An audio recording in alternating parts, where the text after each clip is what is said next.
Bapak dan Ibu para kiai sudah paham tentang itu semua.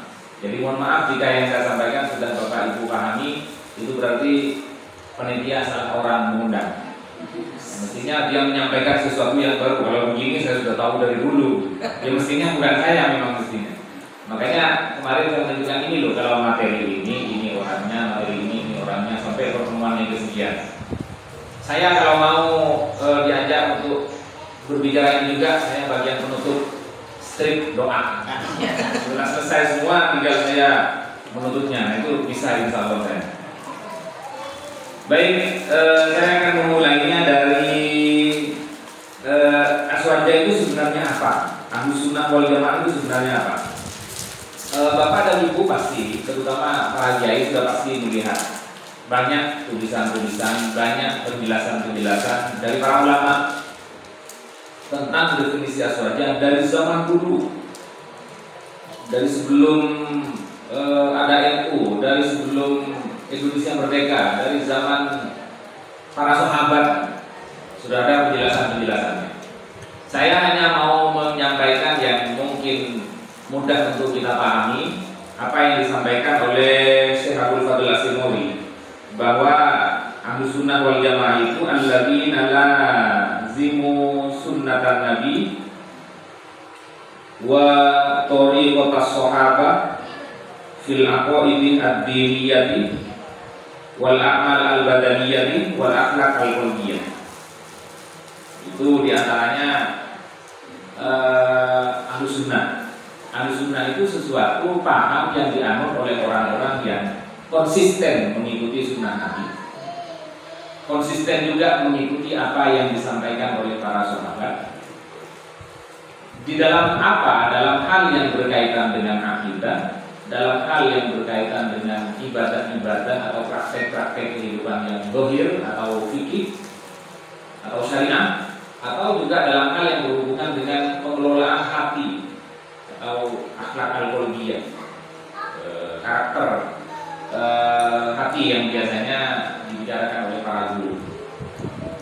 Itu menurut saya definisi yang mudah, dan gampang dan dibuat oleh orang sekarang. Itu dengan pertimbangan inilah yang cocok mungkin untuk disebut Ahlus Sunnah wal Jamaah pada saat ini. Jadi siapa saja yang benar-benar konsisten dengan apa yang diajarkan oleh Rasulullah, sunnah Rasul.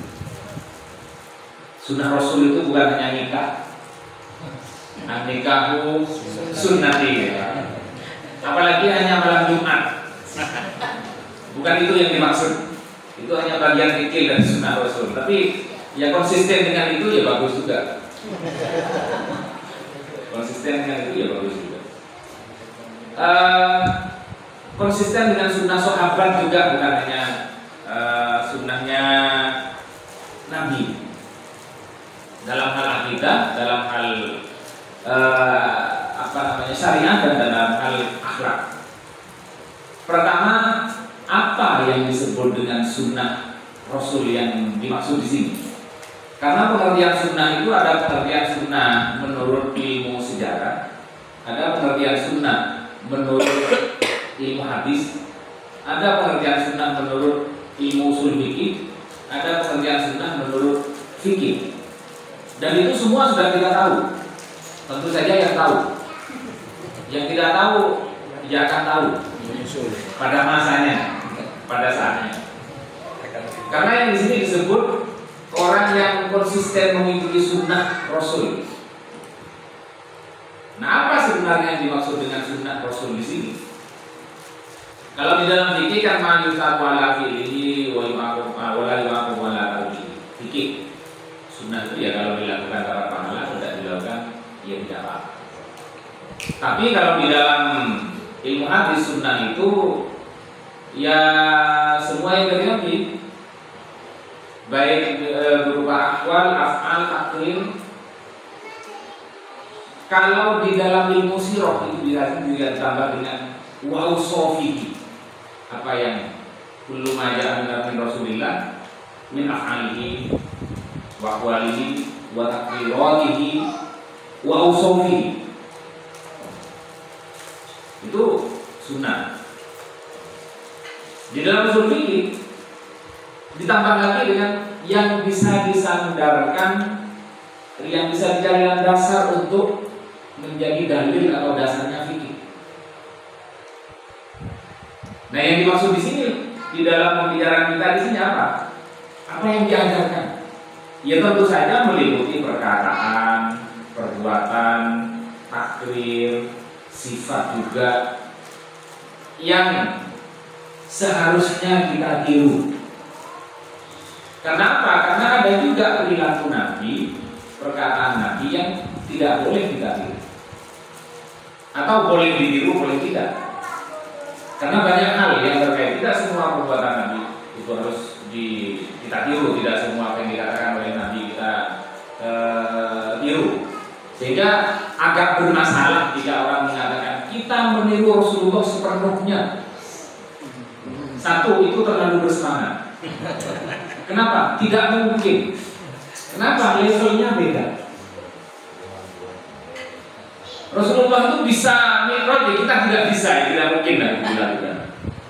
Maka ya semangat boleh, tapi paling tidak didasarkan pengetahuan juga.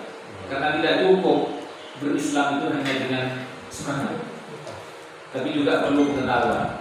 Semangat tanpa pengetahuan itu ngawur. Pengetahuan tanpa semangat itu ya tidak bisa apa-apa. Maka yang diperlukan adalah semangat yang berdasarkan ilmu pengetahuan. Bahwa Rasulullah itu panutan, iya, tapi bukan berarti lalu seluruhnya kita tiru. Yang paling kita hafal adalah bahwa Rasulullah bisa menikah lebih dari 4 bahkan maksimal. Itu tentu saja tidak bisa kita tiru, walaupun itu ini perilaku, ini perbuatan Rasulullah, tidak bisa. Sungguh 9. Iya, lebih dari 4. Lebih dari 4 maksimal yang kita boleh. Jadi kalau alasannya meniru Rasulullah dan cuma 9 atau bahkan 11, ya 11. Itu namanya terlalu bersemangat. Dan ada yang memang tidak boleh untuk ditiru. Wisol puasa itu Rasulullah boleh, tapi kita tidak boleh, walaupun kita mampu. Jadi ada yang memang kita tidak mampu, ada yang memang kita mampu tapi tidak boleh. Maka mengikuti Rasulullah itu sesuai dengan yang diajarkan untuk diikuti. Karena ada beberapa hal yang memang tidak perlu diikuti, tidak boleh diikuti, dan ada yang tidak mungkin kita ikuti. Jadi ikut Rasulullah yang diperintahkan untuk diikuti saja. Karena ulama lalu membagi, ada Rasulullah, apa perilaku, ada aturan yang hanya berlaku kepada Rasulullah yang disebut khususiyah sebagai Rasul. Ada perilaku yang memang untuk Rasulullah dan untuk umatnya juga. Tapi ada yang perilaku yang memang bukan dari bagian dari ajaran agama, tapi itu sebagai apa yang disebut dengan jibiliyatul insan. Apa namanya? Ya sebagai naluri atau sifat dasar manusia. Dan itu ya bisa ditiru, bisa tidak. Itu bisa jadi karena itu dilakukan oleh Rasulullah, karena Rasulullah memang manusia seperti kita juga, manusia yang hidup di tempat tertentu dan hidup sesuai dengan budaya tempatnya tertentu. Sehingga dulu pernah ada sahabat melihat Rasulullah tidak suka makanan tertentu. Apakah ini haram Rasulullah? Jadi Rasulullah tidak makannya itu oleh sahabat ditanya, kenapa? Karena ada banyak kemungkinan. Satu, Rasulullah tidak makan itu karena memang tidak boleh menurut agama. Ada Rasulullah tidak makan karena beliau secara naluri bawaan manusia dia tidak suka, karena manusia memang tidak akan suka segalanya. Jadi beliau tidak suka, saya karena tidak suka saja. Itu namanya sahabat klarifikasi. Iya, kalau ada Rasulullah bisa diklarifikasi. Kalau tidak ada, kita akan bagaimana? Nah, itu ulama lalu berijtihad membagi, oh ini sebagai manusia, oh ini sebagai Rasul, oh ini sebagai orang yang istimewa. Dan bahkan banyak itu level-levelnya ulama menyebutkannya, sehingga itu disebut dengan meniru Rasulullah itu yang proporsional, sesuai yang diperintahkan untuk ditiru. Itu sunnah. Kemudian ada yang berkata begini, kenapa tidak menyebut ahlul Quran atau ahlus sunnah? Yang menurut saya juga jauh yang ada menggoy. Jadi terbiasa oleh ahlus sunnah masih bertanya, maknanya ahlul Quran bukankah dasar utamanya Quran? Kok ahlus sunnah? Dulu saya berbalik bertanya, kenapa ya kok tidak ahlul Quran? Ya, apa Anda meragukan Rasulullah tidak ikut Quran? Di sunnah itu kan yang dipraktekkan, yang disampaikan, yang diajarkan oleh Rasulullah. Apakah itu diragukan bahwa itu dari Quran? Wa kana khuluquhu al-Quran. Jadi sunnah Rasul itu sudah pasti berdasar Quran. Jadi tidak perlu disebut ahlul Quran. Yang nomor dua, memang Rasulullah menyebutkan alaikum bisunnati, bukan di Qurani. Kenapa kok begitu? Karena Quran itu abstrak. Quran itu konsep-konsep. Untuk memudahkan ditiru harus ada penjelasan dan praktek. Sehingga itulah sunnah Rasul. Maka orang mengikuti sunnah itu pasti mengikuti Quran. Tapi orang seperti mengikuti Quran saja susah untuk diamalkan kalau tidak ada sunnah. Makanya kelompok ingkar sunnah itu termasuk kelompok yang dianggap menyimpang. Karena mereka berpandangan bahwa dasar itu Al-Qur'anu wahda. Nah, dalam Al-Quran, ajaran Islam itu ya Quran saja. Kenapa kok tidak sunnah? Sunnah itu kan hadis-hadis banyak yang pokoknya, ada yang mau ada yang banyak bulat. Quran pasti asli. Tapi kata para ulama, ya nggak mungkin orang menerapkan Quran tanpa sunnah, karena di Qurannya sendiri disebutkan orang harus mengikuti Rasul. Kalau mengikuti Quran tidak ikut Rasul, berarti itu sebenarnya tidak ikut Quran, karena Quran yang memerintahkan ikut Rasul. Bahkan tidak hanya diperintahkan mengikuti Rasul, tapi juga mengikuti orang-orang lain yang bukan Rasul. Siapa yang alladzina an'amta alaihim ghairil maghdubi alaihim waladdallin. Nah, itu kita ikut itu juga ikut orang-orang yang diberi anugerah oleh Allah berupa ilmu, ketakwaan, kemampuan menjelaskan ajaran agama, para ulama. Jadi kita ikut sunnah itu tidak. Kemudian yang kedua, kenapa masih ada wal jamaah? Nah, itu para ulama bisa menjelaskan. Kok tidak cukup ahlus sunnah saja tanpa wal jamaah? Kan sudah cukup dengan Rasulullah atau cukup dengan Quran hadis, karena Rasulullah hanya taraktu fikum amroin. Saya hanya meninggalkan dua, apa? Kitabullah wa sunnatu rasulih. Tidak wa ashabihi, tidak ada. Di situ tidak ada. Tapi yang biasa kita kenal itu alaikum bisunnati wa sunnatil khulafa min ba'di. Sehingga lalu oleh para ulama itu digabungkan. Di dalam Al-Quran diperintahkan mengikuti Rasulullah, kemudian juga mengikuti para ulama, jadi dari sahabat, tabi'in dan seterusnya. Di dalam sunnah Rasul juga disebutkan mengikuti Allah, mengikuti Rasul, mengikuti para sahabat, mengikuti para ulama. Artinya di kedua sumber itu juga ditegaskan untuk mengikuti mengikuti para ulama, tidak hanya mengikuti Rasulullah. Pertanyaan berikutnya, apa tidak cukup dengan Rasulullah? Tidak cukup dengan Quran hadis sebagaimana biasa digembar-gemborkan untuk kembali kepada Quran dan hadis. Orang kalau Islamnya mau betul harus kembali kepada Quran dan hadis, dan itu yang disebut dalil. Kata para ulama, pandangan seperti itu kelihatannya benar. Karena kelihatannya benar, banyak orang yang percaya. Padahal tidak benar-benar benar, hanya kelihatannya benar. Kita kembali Quran dan hadis, itu benar ya hadis. Ya masa iya masa orang Quran dan hadis? Ya iya, kita ikut Quran dan hadis ya. Tapi ada tambahannya, ada mengikuti sahabat, mengikuti. Dari mana itu? Ya di Quran itu. Fas'alu ahla dzikri itu ya artinya suruh tanya dan ikuti. Mengikuti suruh tanya yang Fasalu ahla dzikri kuntum la ta'lamun, kalau kalian tidak tahu tanyalah kepada para ulama. Silakan tanya kepada para ulama. Tidak hanya kepada Rasulullah. Bukan fasalu Rasul, fasalu Nabi, tidak. Tapi fasalu ahla dzikri. Itu artinya ya bertanya. Satu, yang kedua, dan setelah bertanya itu diikuti, jangan hanya bertanya saja. Kita orang juga tanya sekali. Nyatanya ini benar ya orang. Jadi maksudnya suruh gitu. Jadi norok orang yang seperti ini, orang yang ahla dzikri. Kata Ibnu Abbas itu para ulama. Bukan hanya ahla dzikri. Inilah pokok adik zakar tanya gitu. Ahla dzikri.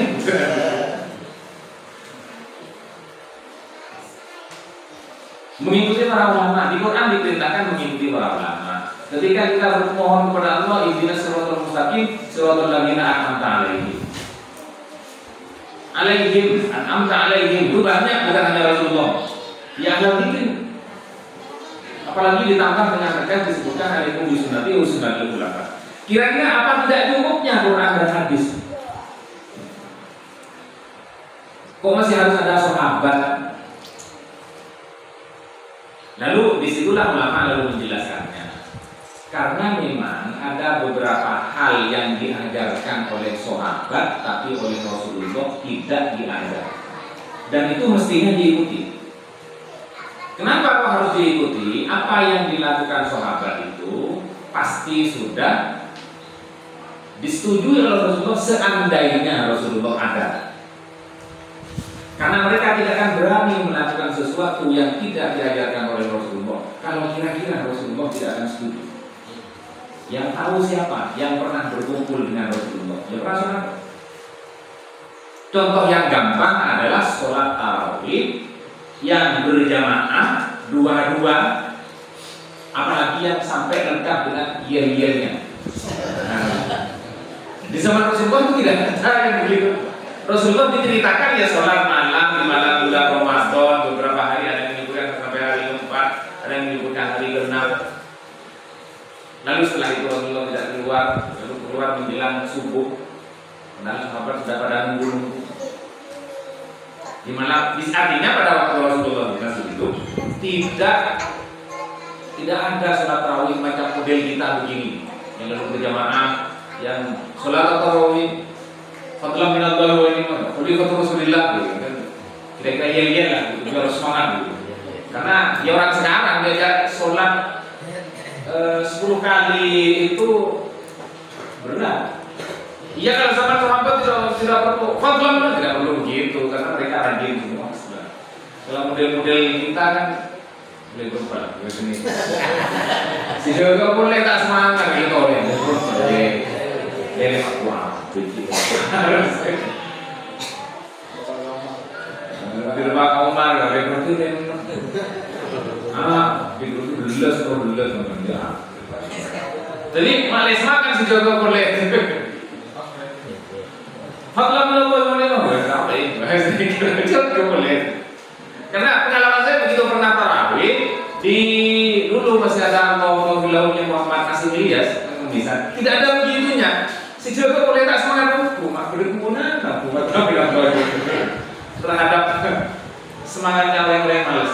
Mari assalamualaikum, zikir, doa, bangun. So, dia masih rajin so. Atau setidaknya imamnya mungkin ya, karena imam kan ya bintang film ya tak so. Mungkin selesai juga. Tapi makmum kan ya kuno, ya. Lalu akhirnya kan Sayyidina Umar, ceritanya Sayyidina Umar, ayolah rakaat tarawih 2 rakaat begitu sampai 10. Kenapa 10? Karena alasan di asyam salihah. Pulang ke bagusan sektor kali 10 mereka tadi ibadah pas 10 lah. Berjamaah. Itu tidak ada di zaman Rasulullah, adanya di zaman Sayyidina Umar. Tapi kita ikuti, kenapa? Perintah Rasulullah mengikuti Rasulullah dan mengikuti sahabat. Ini sahabat nih. Sayyidina Ali sholat Id di masjid. Padahal di hadis-hadis Nabi ceritanya kan kalau sholat Id itu di tangan apa? Ini para kiai, ini sokro ini. Tapi kenapa kiai-kiai sholatnya di masjid semua? Kecuali yang bukan kiai yang sholatnya di luar masjid. Ustaz ya, Ustaz.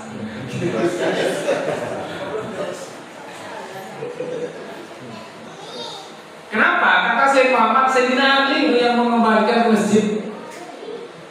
Maka kalau kita mengatakan hadisnya itu di tanah lapang, di tempat yang luas, apakah itu parkiran atau lapangan atau apapun, ini kok kita masjid?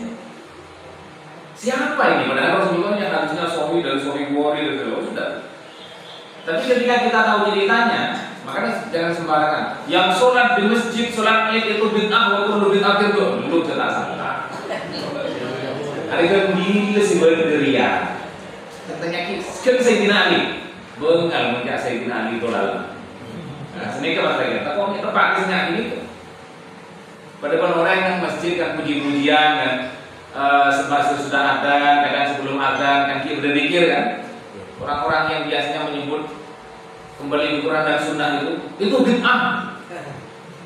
Zaman Rasul tidak ada, lihat di Masjidil Haram tidak ada, di Masjid Nabawi tidak ada. Ya benar tidak ada.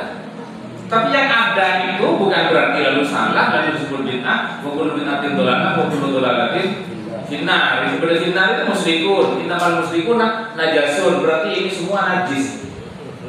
Kita ini. Najis mansusun, najis yang memang ada nasnya. Innamal musyrikun najasun. Jadi siapa ternyata Sayyidina Ali? Apa Sayyidina Ali tidak tahu? Dari kajian saya tanya lagi kemarin mempak Sayyidina Ali Pablo. Panjenengan mata norok Rasulullah di lapangan, maka panjenengan di masjid. Jadi kan Rasulullah di lapangan kota norok ya. Lambat cebrengkok ya. Dan saya tahu alasannya kenapa. Ya boleh kok cerita kabar. Benih-benih sekata Rasulullah sholat di lapangan. Kenapa? Dan kenapanya itu yang kadang-kadang orang tidak tahu. Terus yang tahu siapa? Sahabat Sayyidina Ali, apalagi disebut Ana Madinatul Aini wa Aliyun Babuha. Nah berani menyebut Sayyidina Ali tidak tahu tentang itu karena memindah sholat yang di tanah lapang pindah ke masjid. Sama dengan yang puji-pujian itu tidak ada, masjid itu masjid bid'ah bukan masjid sunnah kalau ada puji-pujiannya. Mirip dulu Sayyidina Umar pernah ada Sayyidina Hasan. Katakanlah bernyanyi tentang pujian di masjid. Di Sayyidina Umar mulatih. Akhirnya itu karena bapak kombo ya Rasulullah. Teku kami ketantung masjid juga. Ada tak setuju apa masjid apa ada ini? Mata ngaji, mata belajar, mata zikir. Tapi rupanya apa? Oleh Sayyidina Hasan dibalik ditanya. Wah, bika ya Umar, kenapa kita mau lebih? Biasanya lo berkasanya apa lagi kita?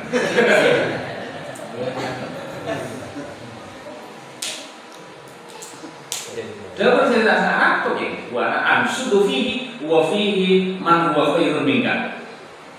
Lambat jadi belum punya nikah ketika ada orang yang sebagusan berlebihan. Tegur, apa kemudian berbagian?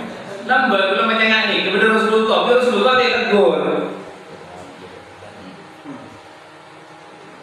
Lalu Nabi Muhammad sedang bisa jadi Sayyidina Umar tidak tahu karena tidak sedang bersama Rasulullah ketika sedang tidak ada Sayyidina Umar ketika Sayyidina Hasan baca puji-pujian di masjid.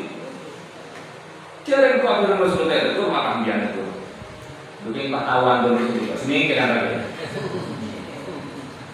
Sebenarnya apa orang mengatakan puji-pujian di sini itu benih bid'ah di masjid seperti kebiasaan kita itu. Ya mungkin karena makin mungkinnya kurang jauh. Pun orang cari ketontak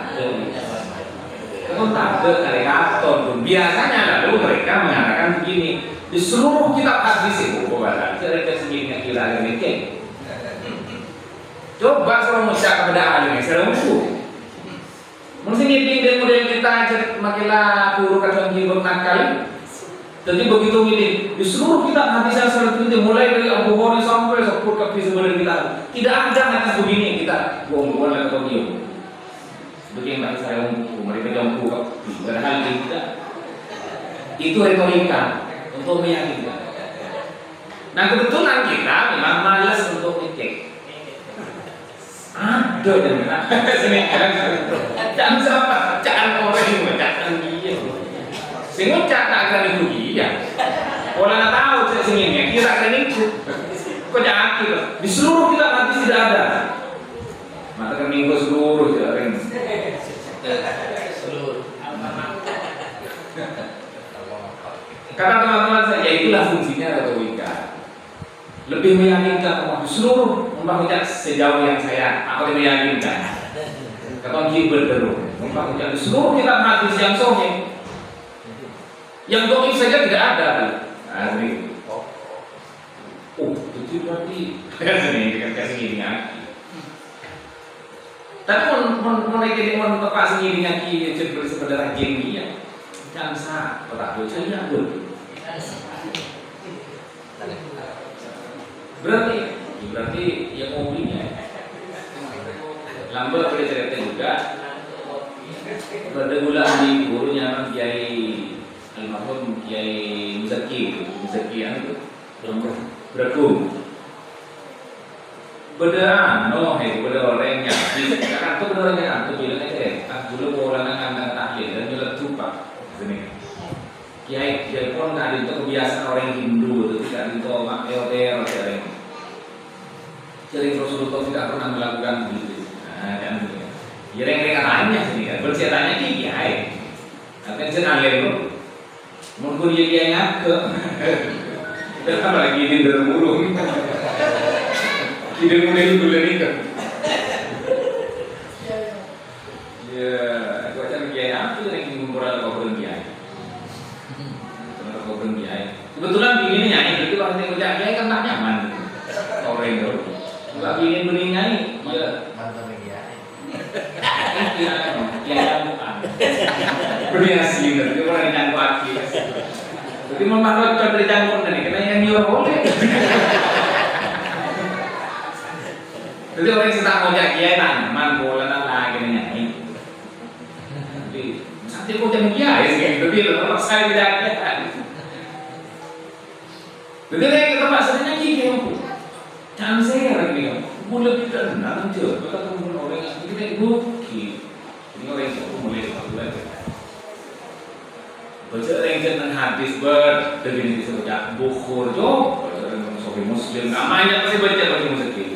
Jadi gula itu mengingat Hindu, kita tak tahu ada yang Hindu Bukhari. Kita bilang nanti kenalan yang Hindu. Menang kita hadis pola berdiri guling lagi. Berarti berani sih. Bagaimana? Bisa ulang apa? Macam adalah hadis. Gimana dia mau bersemangat? Dia bersemangat. Orang dia boleh tujuh lagi. Gimana kemarin dia orang dia itu segini kan? Tak biasa leceh. Nomor dua beliau ngaji Sahih Bukhari dan Sahih Muslim kata Allahumma lalu yang iso hatam. Boleh noroknya norok hatam.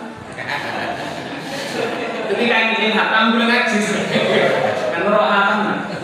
Ini hatam. Santri milenial kan. Mereka tak praharam boleh. Bila hatam satu datang makan ngaji. Alumna borokai dan nyaman. Mungkin di musik hatam, karena di musik kita ngaji ya so libur.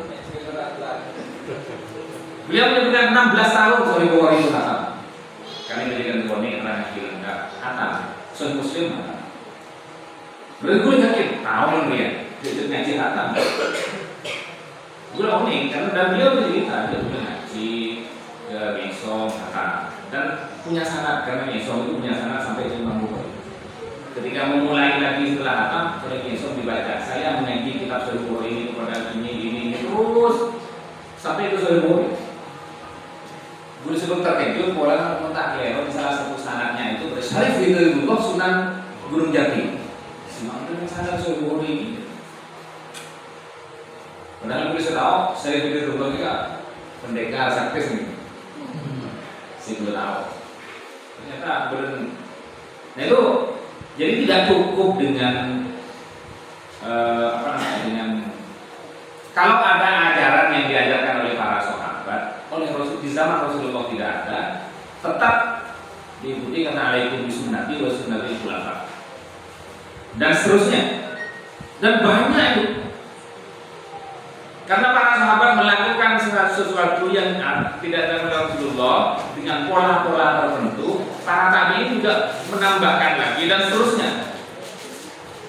Jadi itu benih demaberdet, sebutnya bid'ah. Jadi karena itu memang dasarnya Ahlussunnah wal Jamaah itu yang satu adalah Al-Quran pasti, Sunnah ya pasti, tapi lalu ditambahkan dengan jamaah itu. Jamaah itu ya jamaah sahabat, sehingga kita kalau baca sholawat wala alihi washabihi ajma'in. Nah, itu Ahlussunnah wal Jamaah itu. Ada ajma'innya itu. Bukan sahabat-sahabat tertentu, tapi seluruh sahabat apapun yang diajarkan oleh para sahabat. Apalagi sahabat sepakat. Yang tidak sepakat saja masih bisa diikuti, apalagi yang sahabat sepakat, sehingga itu lalu menjadi dalil yang disepakati oleh para ulama. Jika sahabat sepakat itu levelnya adalah sumber yang harus diikuti, yang harus dipercaya. Sahabat pada waktu itu sepakat tarawih dengan 20 rakaat dengan dua. Jadi itu ijma, berarti ijma ya, maka lalu ijma menjadi dalil. Kalau sahabat sepakat ya tabi'in sepakat, imam mazhab sepakat. Baru belakangan ini di tahun 1900-an pas berada orang yang tak sepakat. Nah, pas berada, lambok ada. Pas berada orang yang terawih ada wolo berada. Kengi lagi kengi buruan. Lambok tadi cerita ada nih kan. Kenapa? Langsung ke Rasulullah tidak begitu. Kemudian dulu mesti terus lagi Rasulullah juga tidak tiap malam. Mesti tidak bermalam ini. Atau tetap sarung ulang memerintah tarawih karena ini depan mengikuti sunnah Rasul, tidak tarawih setiap malam. Jadi mana ini? Ali depan Rasulullah hari ini. Rasulullah bukan hari keempat lagi. Para kiai, para ratu semuanya dirikan terus lalu ditambahkan oleh para sahabat, ada oleh para ulama. Selain Quran hadis, Ahlussunnah itu mengikuti ijma ulama, ijma'nya sahabat atau ijma' sahabat, lalu dilanjutkan dengan qiyas. Jadi qiyas itu di zaman Nabi sudah banyak dan oleh Nabi dibenarkan. Di zaman setelah Nabi wafat ada qiyas-qiyas yang diberlakukan. Sebagian orang di luar Ahlussunnah wal Jamaah, di luar kita mengatakan bahwa mau ibadah sebaik-baik. Para sahabat tadi itu baiknya sebaik-baik. Ngarang tinggi. Mak dema berda, benih dema berda ketika karena alasannya kias. Orang yang mengatakan kias fil ibadah, ada kias mengurusan ibadah. Nah, bisa orang membiaskan kepada sholat duhur, tapi mengiaskan sholat duhur kepada sholat duhur lain karena dikias dadar. Mengubah dema berda ini sebetulnya benar-benar bid'ah. Kata para ulama tidak begitu. Kenapa? Para sahabat sudah melakukan kias di dalam ibadah. Di antara contohnya adalah yang populer disebutkan oleh para ulama itu adalah sholat sunnah qobliyah ba'diyahnya Jumat. Kata para ulama itu hadisnya tidak ada. Hadis yang dari Rasulullah. Mun qobliyah zuhur ada, ba'diyah zuhur ada. Tapi mun qobliyah Jumat ada. Tapi sahabat banyak melakukannya apa ya? Jumat dikias kepada zuhur. Karena zuhur berqobliyah dan ba'diyah. Lalu Jumat ibadah qobliyah berbadiah. Begini kemana udah mabar mencetak kepada Rasulullah. Ini semua berada sahabat. Mungkin sahabat cerita ada. Artinya sahabat itu sudah bisa membaca bahwa ini bisa, ini tidak bisa, karena mereka sehari-hari bersama Rasulullah. Tinggal kita kerja saya kesokan ini, maka kita coba pada ben santre. Sejak santri waktu kan kenalin kiai itu pesapo kan tak sah soro sehingga kita wajah ini soro sapo yang mun santri itu dia bisa lagi mana yang sama gue kiai lama kontak mulai sekarang kuneku pesapo lebih ada dan kiri apa sih tapi kok belum pernah siapa nih salah kan ada bakon ini ke santri setahun ada nah sahabat kan sama seperti itu, sudah melihat Rasulullah begini, oh dia ada bisa. Oh, berarti ada Rasulullah makon, oh berarti Rasulullah sudah tahu persis kan hasilnya. Sehingga ketika sholat Jumat, mereka banyak yang melakukan sholat qobliyah ba'diyah. Di Rasulullah tidak ada perintahnya, tapi sahabat melakukannya. Lalu ketika zamannya Sayyidina Ali ditanya pas bersemator, ya. Mungkin sih ya saya tak ketemu sahabat sudah kan ada saya tak dengar. Jangan ada perintah dari Nabi mah.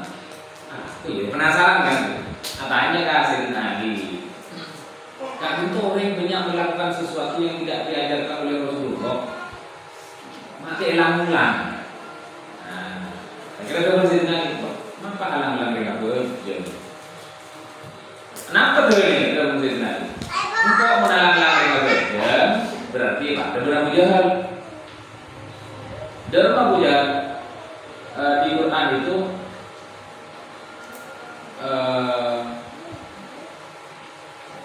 dalam masih Quran ladiyan abdan ila sholat.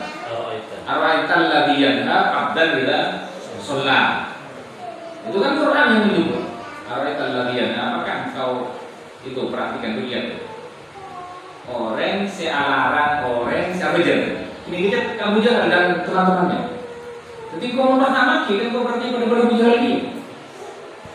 Itu Sayyidina Ali, itu bahkan kalau tidak hubungan, tapi justru canggihnya Sayyidina Ali itu begitu. Kalau tidak hubungan, pasti sudah hubungan.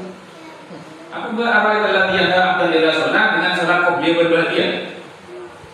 Benih ke sholat, ini ke sholat, itu bagus sholat. Kan kau alaman, ini ketahuan yang roja.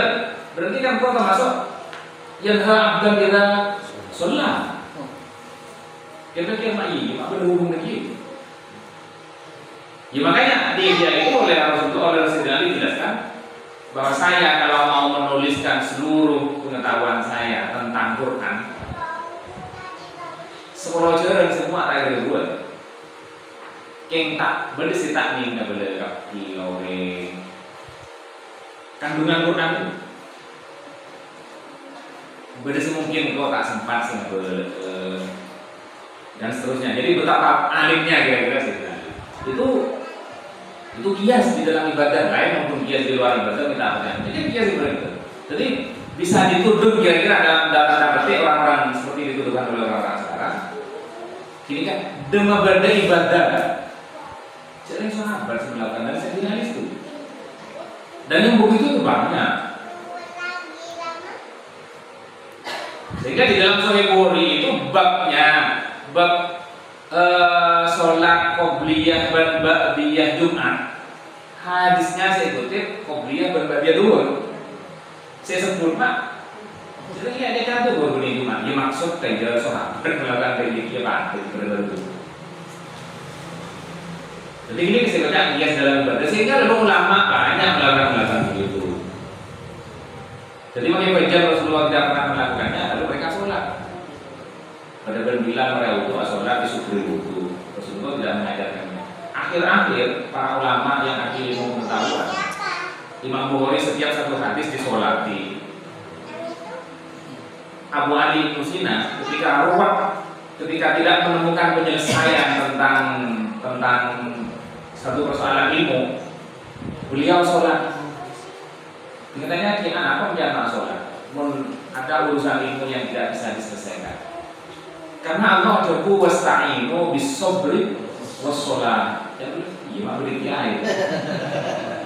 Jadi orang yang menumpang ruwet pada persoalan fajar wasta'inu bis-sabri was-shalah. Minta tolong ke sabar dan ke sholat. Sebagian ulama menyebut sabar itu apa? Puasa. Artinya sabar ini. Was-shalah dan sholat.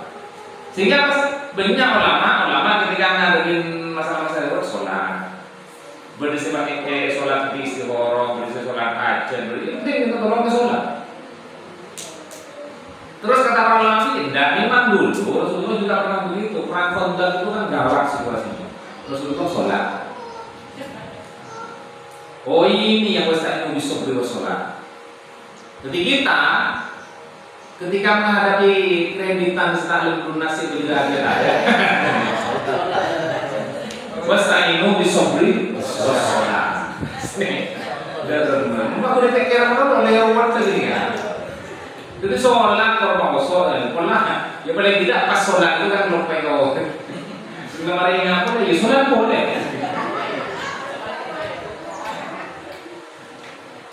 Nah itu beberapa gambar ini Ahlus Sunnah wal Jamaah. Kemudian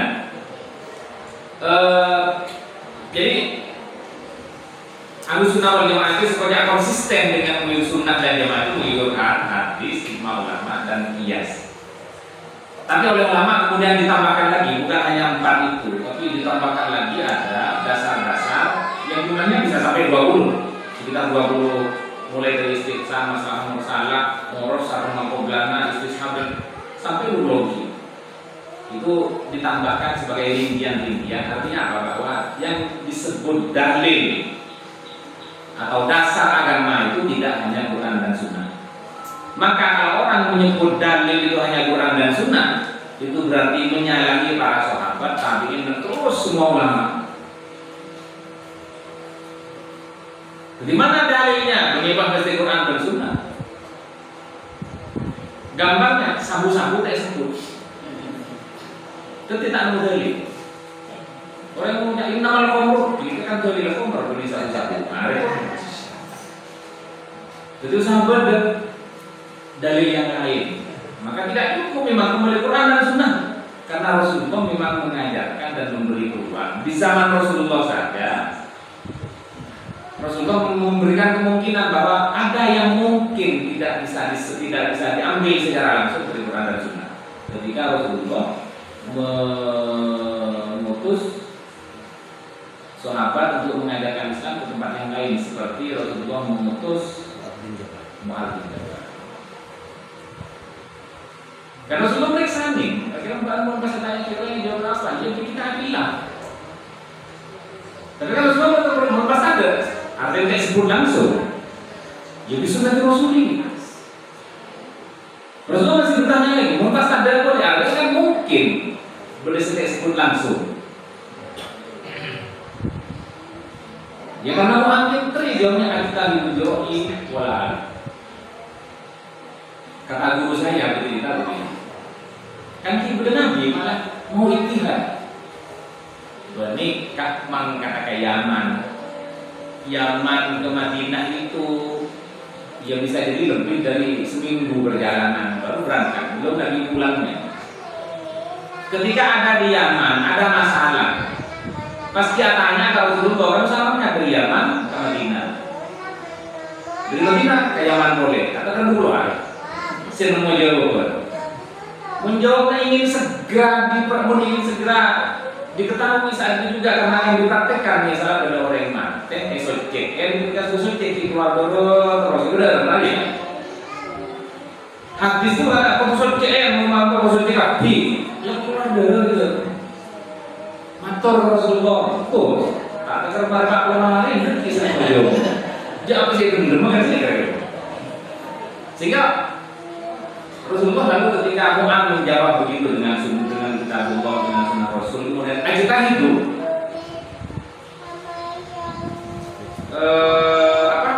Rasulullah lalu menjawabnya dengan alhamdulillahilladzi waffaqa rasulihi lima yuhibbu wa yarda.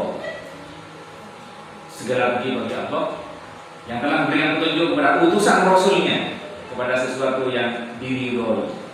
Karena benar ya ini ajtah itu benar. Jadi benih Quran dan hadis tapi ada ajtah itu. Tidak ulama kias ini jelas tidak. Yang inilah Ahlus Sunnah wal Jamaah. Maka orang Ahlus Sunnah wal Jamaah kalau ditanya tidak selalu dalilnya Quran dan hadis, tapi ada ijma ulama, ada kias, kemudian berada tambahnya. Dan itu ya biasa saja. Sehingga karena itu ajaran Islam ini yang terjaga di tangan mereka para sahabat dan para tabi'in dan seterusnya. Kemudian lalu ada pertanyaan begini, kenapa kok harus berahlus sunnah wal jamaah? Minimalnya kalau tidak berahlus sunnah wal jamaah apa? Yang pertama, Rasulullah memberikan jaminan. Kan Rasulullah tidak mengatakan ahlus sunnah wal jamaah, tapi ma'ana alaihi washabi. Iya, tapi yang mengatakan ahlus sunnah wal jamaah itu Ibnu Abbas. yauma tabyaddu wujuhun, kemudian ay yaumal qiyamah wa hum ahlus sunnah wal jamaah, yang nanti wajahnya cerah di akhirat itu yauma tabyaddu wujuhun. Yang sunnah wal jamaah kata Ibnu Abbas, siapa itu yang wajahnya cerah nanti di hari kiamat? Ahlus sunnah wal jamaah. Artinya istilah ahlus sunnah wal jamaah itu sudah disebut di zaman awal, di zamannya Ibnu Abbas. Kemudian wa taswaddu wujuh, itu ahlul bid'ah wal furqah. Wajahnya bersih cerah, cerah itu ahlus sunnah. Ibnu Katsir mencatat tafsirnya Ibnu Abbas dan tafsir-tafsir yang lain. Artinya apa? Ya istilah sunnah wal jamaah itu sudah dulu. Beli ke Tarik Mangkin, kata sebagian mengatakan Tarik Mangkin ini kesepakatan lalu ucap ahlu sunnah sering tampil ada. Nanti hanya menyebut mana alaihi wasallam. Tapi kan ini sahabat ini. Ibnu Abbas yang biasa keluar masuk ke ruangannya Rasulullah kegelem, di mana sahabat tidak bisa, tidak semua sahabat bisa. Kenapa? Ya, karena kan sekolah tak marah, ini kepolisinya sekolah dari Sayyidina Abbas, tapi dari rajin Sayyidina Abbas, Sayyidina Ibnu Abbas itu menahan, karena Sayyidah Maimunah itu cerita gini ini gak umumnya Ibnu Abbas, Abdullah bin Abbas. Jadi biasa, makin malam masuk ke dalam mau sholat. Karena Rasulullah sholat, Ibnu Abbas sholat di belakangnya Abu Makmum. Oleh Rasulullah ditarik maju ke loros. Tapi Ibnu Abbas mundur lagi. Sampai sedekat itu hubungannya. Kenapa? Berbandingkan Aceh Makmum oleh Rasulullah kan posisinya lurus, malah lurus. Tapi kenapa kamu mundur lagi? Dia tak mau dia maju, gak ada nurut boleh. Padahal itu Rasulullah. Betul, karena alasan abdi tak pantas sholat sejajar dengan orang yang seperti engkau. Aku bukan Rasulullah. Abdi mengira tarik pun nurut boleh. Pada santri, karena akhirnya kok syaratnya santri atau orang kiai kan yang berikan.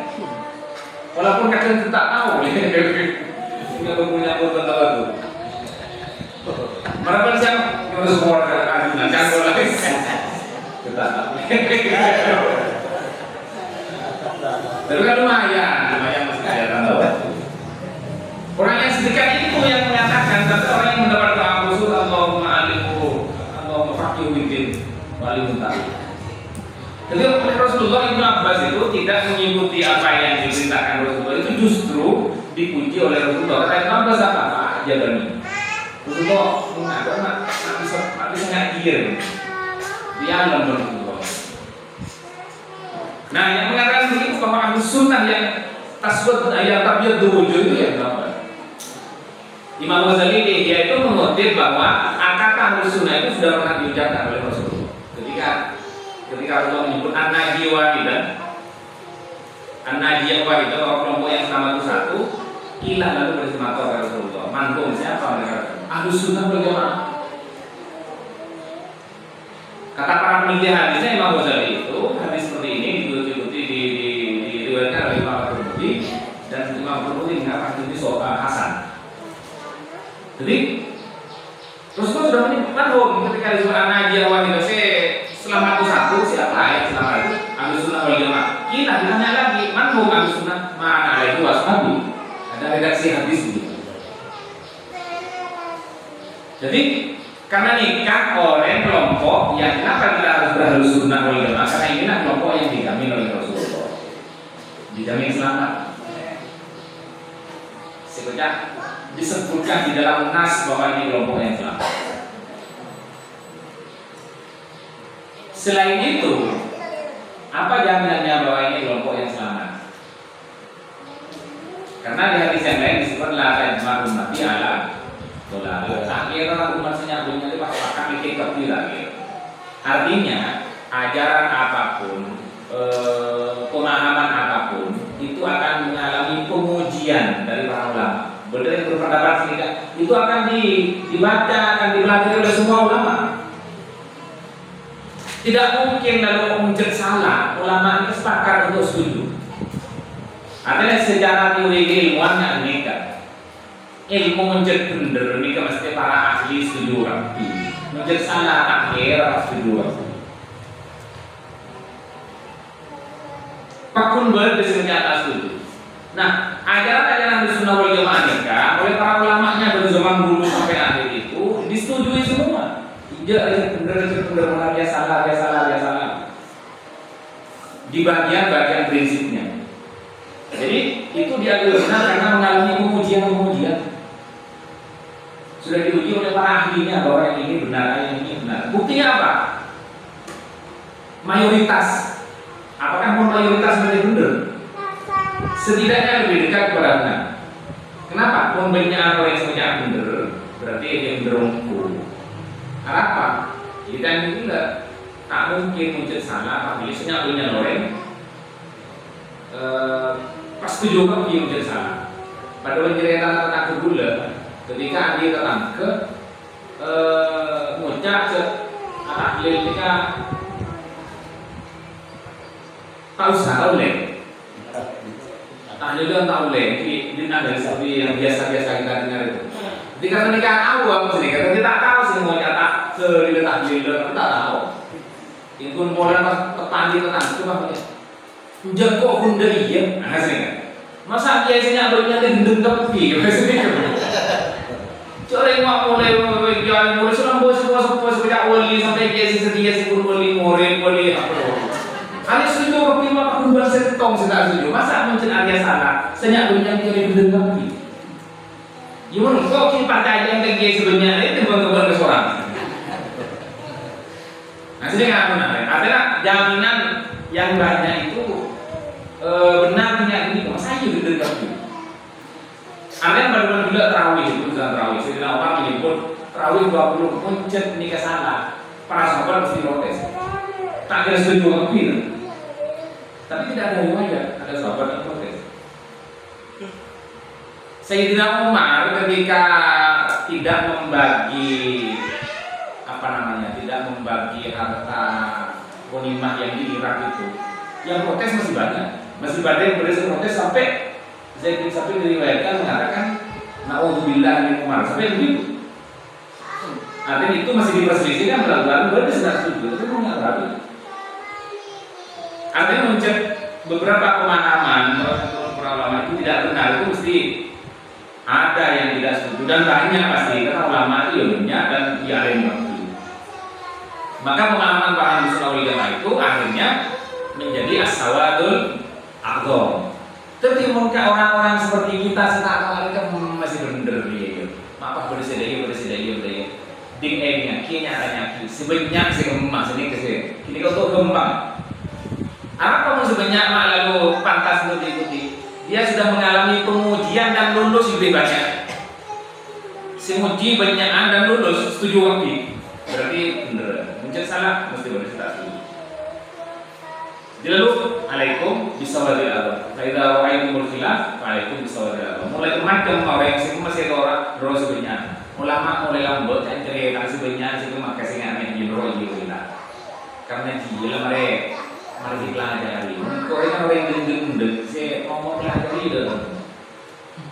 Ya sudahlah, Imam Bukhari norok ialah, Imam Abdul Qadir norok ialah. Aja mesti mereka pelajari itu. Bahkan mereka orang-orang yang bisa menoreh seperti kita kan pada itu dengan mimpi. Nah, menoreh kan mungkin tak pakainya karena mimpi ketemu Rasulullah. Orang-orang seperti itu biasa ketemu Rasulullah dan biasa bertanya langsung kepada Rasulullah. Rasulullah kan itu leres, iya bener. Orang yang sengaja nikah pun setuju itu bener apa boleh. Maka setelah dilihat semua kelompok ulama dengan bermacam-macam ahlinya itu semua bermadzhab Ahlussunnah wal Jamaah. Artinya gampangnya kalau orang sekarang mengikuti mazhabnya yang empat dalam fikih, yang dua di dalam akidah, yang dua juga di dalam tasawuf. Setelah dilihat ulama-ulama semuanya begitu. Ulama-ulama yang benar-benar ulama, misalnya Ahlussunnah wal Jamaah itu diikuti oleh kelompok ahlul hadis, Imam Bukhari, Imam Muslim, Imam Nasai, Imam Majah dan semuanya itu semua mereka bermadzhab, berarti mereka Ahlussunnah wal Jamaah. Imam Bukhari bermadzhab Syafi'i. Polangan apa? Berarti kelompok Mu'tazilah mengatakan Ahlus Sunnah wal Jamaah, tapi mazhabnya tidak jelas. Lalu kalau mazhabnya tidak jelas, bertemannya apa? Quran dan hadis. Ini kan? Langsung pada Quran dan hadis, tidak perlu mengikuti imam mazhab. Tos kelun. Imam Bukhari ini kan paling ahli hadis nih, kaki bermadhab. Muncul mau tidak bermadhab, mesti Imam Bukhari ini lebih pantas. Kenapa? Paling ahli hadis. Diriwayatkan beliau hafal lebih dari 600.000 hadis. Yang disebut di Sahih Bukhari itu tidak sampai 10.000. Berarti yang tidak ditulis di luar di Sahih Bukhari itu masih 900, masih 590-an ribu hadis. Mungkin nur hadis langsung mestinya Imam Bukhari senurut kader. Kenapa? Sebenarnya punya koleksi hadisnya. Tapi kenapa beliau masih mengikuti Syafi'i di dalam fikih? Imam Bukhari saja bermadhab, terus orang yang Arba'in Nawawi tidak hafal itu tidak mau bermadhab. Belum marum pun kan ada dulu kan. Siapa yang bisa tong al-mau bin al-malik? Itu masalah kenapa? Lo lembur. Pas semua, tidak usah bermadhab langsung lihat di kitab hadis. Sekarang kitab hadis banyak. Imam Bukhari hafal meninggal diri, tapi masih ikut Syafi'i. Oke, itu ahli hadis. Terus orang yang sudah paling wali, rajanya para wali itu kan Abdul Qadir Al-Jilani. Orang wali dalam sini. Ini kan kira-kira koordinatornya para wali. Sultan Aulia, rajanya para wali. Orang begini urusan fikih masih bermadhab kepada Imam Hambali. Makin usaha amal kerja wali. Artinya orang-orang begini ini ketemu Rasulullah biasa. Saya selalu cerita, saya punya guru namanya Profesor Said Nabil Al-Munawwar. Dia punya guru namanya Muhammad Yasin bin Isa Al-Fadani, ahli hadis. Tapi ketika pernah ditanya hadis, beliau kebetulan juga mengatakan saya juga belum pernah ketemu dengan hadis itu, dengan gampang, dengan entengnya. Pak Said Nabil ini saya ketemu hadis. Matur kan itu hadis sudah ikut Al-Quran. Pak itu pernah bersohbah pernah berhubung. Iya betul. Tak mau hadis. Tapi kita deki kok mengajar terus betul. Untuk melaku ya gimana? Siapa nyaman? Sebiasa karena gula ketemu dengan hadis. Kalau deki pencari dengan hadis mendengar orang itu kan begitu. Kempang. Kalau kalian jawab dia bercerita Rasulullah mana memberitahu. Orang-orang begini ini masih mengikuti Imam Syafi'i masih begitu. Mengikuti Imam Asy'ari masih begitu. Itu baru kan orang manggilan nih kan. Pun di Abdul Qadir Al-Jilani pun dia lagi buruan. Saya tidak pun 1900 berapa, 80 berapa atau 90. Dan uli manggilan sini kan, uli lambut. Dan ini rata apa awal. Sifat langsung disangkanya kalau Rasulullah. Kan itu sifatnya mana sendiri kan. Menjak gula apa lu sama tuh. Tapi beliau masih ngarang, masih belajar, masih ngajar biasa seperti yang lain. Mun gula panggil ini kan ampuh, bukan salah sekolah boleh. Mungkin kaki gitu, tak tahu cuma berdeki. Gimana Rasulullah? Mun pas dunia apa yang bisa nggak gini nonton sekolah. Apa itu berguna lagi? Kan Google boleh lah tinggi ngaki. Kalah dari ya, jadi kenapa harus berhalus sunnah wal jamaah? Satu, karena itulah jaminan dari Rasulullah yang ada nasnya ini kelompok yang benar. Apa buktinya bahwa ini kelompok yang benar? Ya kelompok ini kelompok terbanyak. Kenapa kalau kelompok terbanyak itu mesti benar? Pengujiannya lebih banyak dan pengakuannya lebih banyak. Artinya misalnya kita orang misalnya di orang yang tidak pinter, yang semenjak pinter yang ketelok, semenjak tak pinter punya. Mas beda orang sebenarnya tidak pinter yang sampai ada 100. Kira-kira semua pinter ini sih kamu makan seni kira-kira. Mesti sebenarnya orang yang tidak pinter kaki menggawat, menggawat pun ketelok kan. Ragu nih sudah pinter orang kacan dari. Jika jana mereka apalagi kecil besar rapiin sesuai dengan pesanan. Tapi kan pemahaman yang begini ini tidak ada kesalahan-kesalahan. Yang ulama itu semua ikhlas dan tidak main-main dalam urusan agama. Kalau salah, mungkin salah. Para sahabat biasa, para sahabat dikritik tabi'in itu biasa, padahal sahabat ini kecil pun murid langsung Rasulullah. Saya setuju kepada para sahabat kita di murid-murid. Dan itu biasa. Apalagi di bawahnya lagi Imam Syafi'i tidak sama dengan Imam Malik, Imam Syafi'i tidak sama dengan Imam Ahmad, guru murid. Itu sahabat dikritik tabi'in. Misalnya muncul salah, ini kan mesti bersih. Salah dia. Ibnu Abbas ini kepada tanya orang tentang dharma membeda orang yang ada yang beli anak. Pas kau ambil anak depan sekolah, korban anak di situ. Dari daerah kan mau dipersembahkan kepada Allah. Ibnu Abbas, orang yang ada sebab bermaksiat lah. Itu terus yang ada. Kenteng lebih nasib Mas. Karena apa? Itu dikias kepada Nabi Ibrahim. Jadi ini kan kias menambah kias itu nambah itu kias. Sudah, tetapi kena ambil kenapa Nabi Ismail nambah ngaji kias. Nabi Kambi. Jadi kan dia kena ambil. Jadi nadar kemarin tak menyalahi nadar dan tidak melanggar maksiat. Jadi sah. Tapi ini kan tidak disetujui oleh muridnya namanya Masrur bin Raja. Mas ini murid juga pernah kali tak kerja kok nih Rasulullah, tak ingat ngabar sedikit. Tapi dia kalau Mas baik-baik ini kita nih berdingan, kilopor berdingan itu. Kenapa? Masa orang biasa berdingan di Nabi Ismail dia bernilai. Terus dia bisa lakukan yang makun.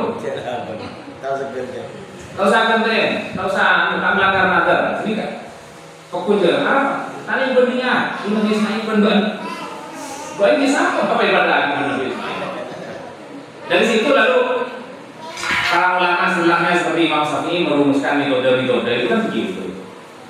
Jadi beda kias, tapi kias itu menjadi kita oleh, menjadi kias Al-Farid, terus bahas lagi, praktek apa untuk dalam itu. Jadi ada ini muncul opor ya mesti betul. Itu jadi kenapa kita? Nah terus kalau berahli sunnah wal jamaah kita disebutkan ikut Imam Syafi'i, ikut Al-Asy'ari. Apakah yang sebelumnya kan sebutkan pendengar begini? Kita sering mendengar mungkin, yang tidak mendengar ya mendengar sekarang paling tidak. Mau sebenarnya ahli sunnah ini keseluruhan pada Asy'ari. Terus sebelum Asy'ari ini kan pada apa? Aliran apa? Kan kita ada ahli sunnah. Guru Imam Asy'ari atau guru Abu Hanifah, guru Imam Malik, Sufyan bin Uyainah, Sa'id bin Musayyab, Syahabuddin Az-Zuhri. Ini kan apa nih? Mau saya baca ahli sunnah bermadhab kepada salah satu yang empat. Di atas mesin empat ya. Berarti guru ahli sunnah. Nah, kata orang lama ini kan. Situ istilah sunnah pun berada sejak zaman sahabat, bahkan di beberapa hadis disebut sejak zaman Nabi. Gini kan orang sunnah berbeda dengan sunnah. Anak pemak semangkin, mana baca yang bermata jam 4, Asy'ari, Maturidi, Al-Ghazali. Kini kami menjelaskan untuk orang sekarang, definisi untuk orang sekarang. Pun kering lambat ataupun orang yang benar-benar konsisten dengan sunnah Rasul dan sunnahnya sahabat. Itu sudah harus sunnah. Mun semakin karena tentang menjepuk, tentang riwayat sejenak tentang ajaran Islam mun dari sahabat dan tabi'in nikah pada orang-orang sejak pun mereka bolong dari para sahabat dan tabi'in. Siapa mengurusan fikih? Imam Syafi'i, Imam Malik, Abu Hanifah. Nikah mapolong dari apa yang diajarkan oleh tabi'in, dari guru seperti Sayyid Ibnu Musayyab, dari para sahabat seperti Ibnu Umar, Ibnu Mas'ud, Ibnu Abbas. Itu mapolong di pas sosor kita api iurun mulai dari bab nikah sehingga rentak kita menjadi gampang untuk mempelajari. Makanya norok ini kemudian rantak. Mungkin kalau di atasnya kita antah karena riwayat tak depan kita.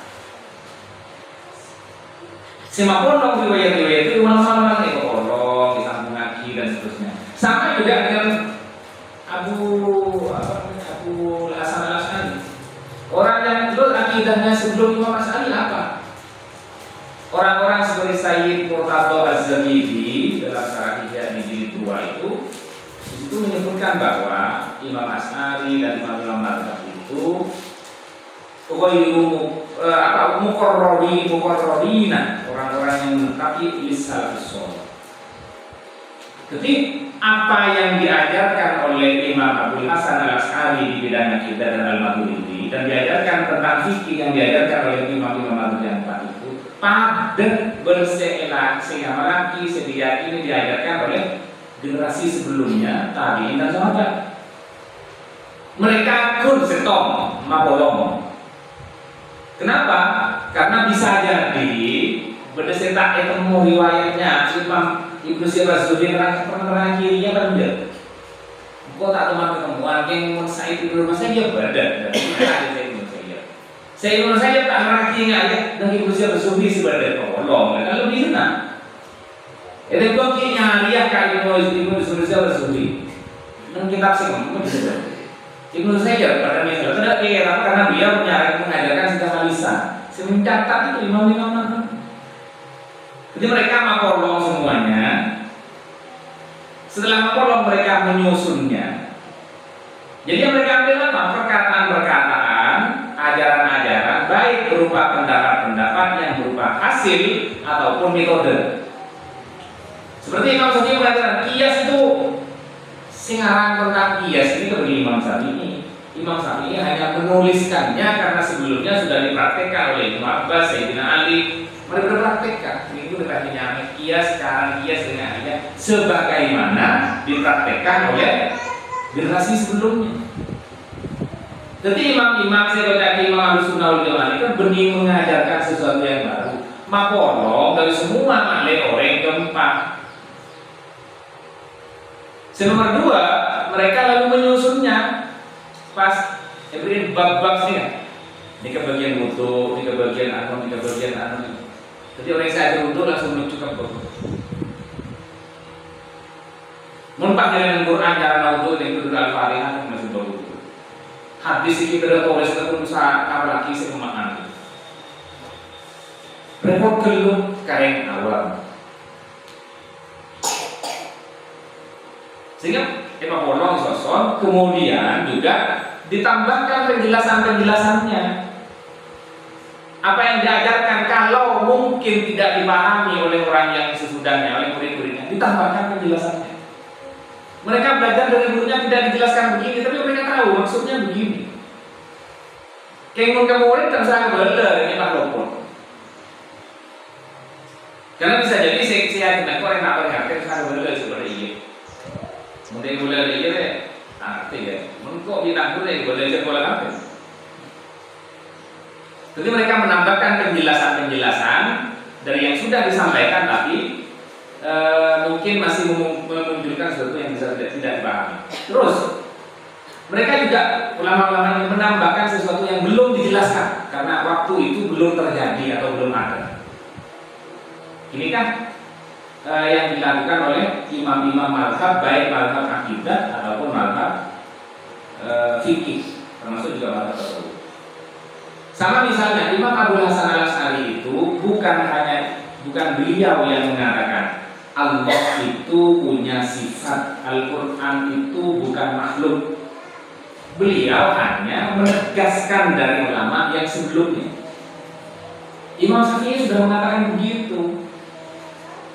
Imam Ahmad sudah mengatakan begitu, yang hidup sebelumnya Abu Hasan Al-Asy'ari. Jadi beliau hanya menegaskannya, lalu memberikan penjelasannya. Arab kata tidak makhluk, kalau Allah bukan makhluk, dia pasti nggak. Nah itu kan bisa terangati, harus dijelaskan. Jadi setelah dijelaskan, mereka juga yang memberikan argumen-argumennya, baik argumen yang nakli atau yang akli. Karena ulama sebelumnya bisa jadi tidak menyebutkan dalilnya. Ketika berada redaya, tadi yang bisa bibit di sana. Karena ada kebiasaan nih, ulama-ulama lambat itu orang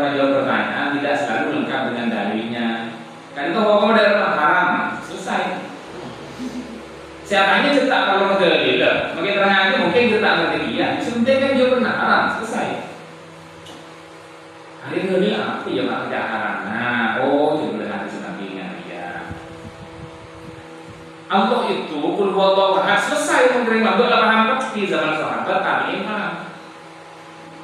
Tapi jangan lama berikutnya setong ini setong remah. Nah sini ke Mas, kalau berpertanyaan, setong tidak setong lebih, setong tidak dalam benar satu. Tapi ini pun setong tidak dalam benar. Setong sekarang ini bisa dibagi-bagi. Kini kan ulama berikutnya yang memberikan penjelasan yang sebelumnya tidak ada penjelasannya. Tapi semua sudah tahu dan sepakat bahwa Allah itu ahad, sehingga sifat wahdaniyah. Tapi ulama berikutnya ada yang menteoritas wahdaniyah. Regenerasi berikutnya bisa salah paham. Wahdaniyah dari setong tidak dalam benar, tidak sepakat. Nomor dua, pakai setong tak bagi mulai. Maka berbeda al-kamul muttasil, berbeda al-kamul munfasil. Al-kamul muttasil itu satunya atau satu yang tidak bisa dibagi. Ingat gelas ini setong, tapi yang tokil itu dua. Kini belum wahdaniyah mungkin kan? Nah, sini kan. Nomor dua, nikah gelas setong, tapi nikah ada dalam benar boleh. Kini kan kamul munfasil. Pesantren yang ini itu udah generasi berikutnya. Kenapa? Ya, bisa jadi salah paham. Karena ada informasi-informasi dari luar yang lain-lain. Yang ketiga, satunya Allah itu adalah satu fil af'al fis sifat. Jadi Allah punya sifat begini ada dalam benar. Sifatnya ada dalam benar, af'alnya ada dalam benar. Oke, saya sudah paham sampai situ. Tapi orang lalu berikutnya beristighfar mulai. Mengucap apa? Disering ya Allah ambil sifat ilmu, kok ambil ilmu? Ya kan bersamaannya kok benar kok. Jangan tak ada. Dalam sifatnya yang ambil ilmu atau ambil ilmu. Jadi Imam Ghazali itu kan generasi berikutnya. Jadi Imam Ghazali aja dulu sempurna, aja kata apa? Dulu sempurna, kalau sempurna apa? Sesuatu yang diketahui kalau tidak disebut ilmu. Dulu sempurna wah sebab, tapi ilmu itu boleh apa?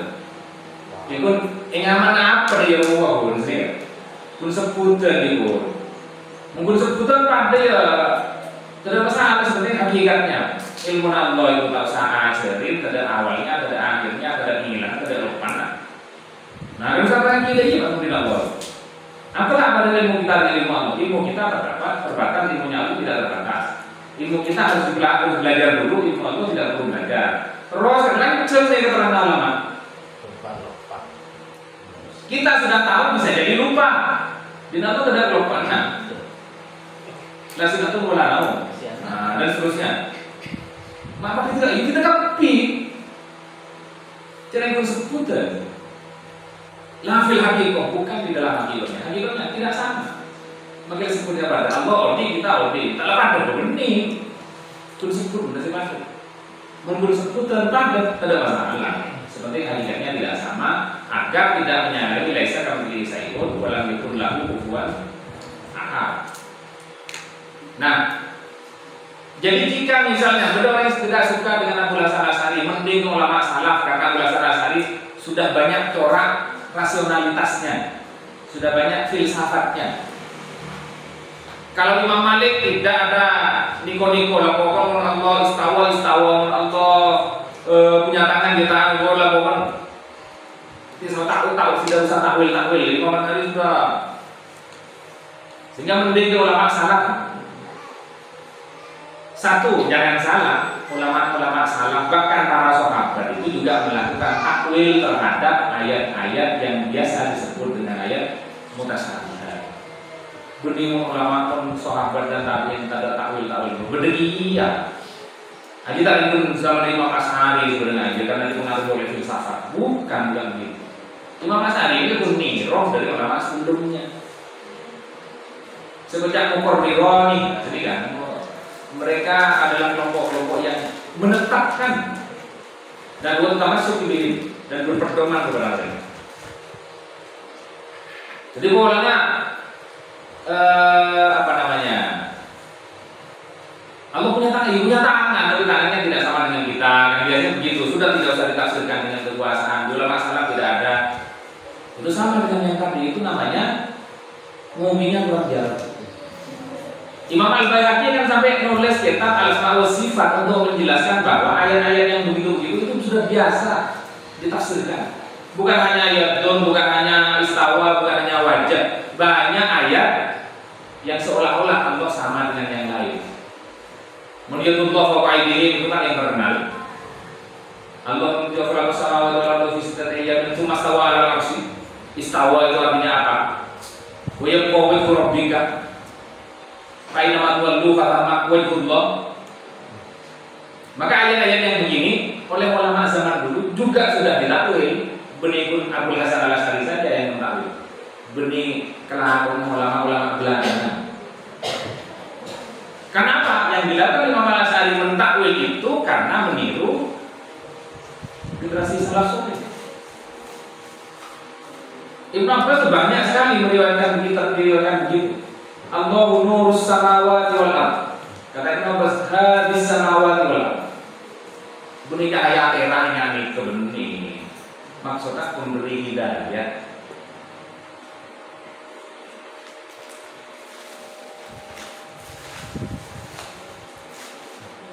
Di dalam ayat yang lain kalau seperti misalnya aina tuwallu fa wajhullah, menghadap kemana saja di situ ada Allah. Karena wajahnya Allah. Yang dimaksud wajah itu kiblatullah.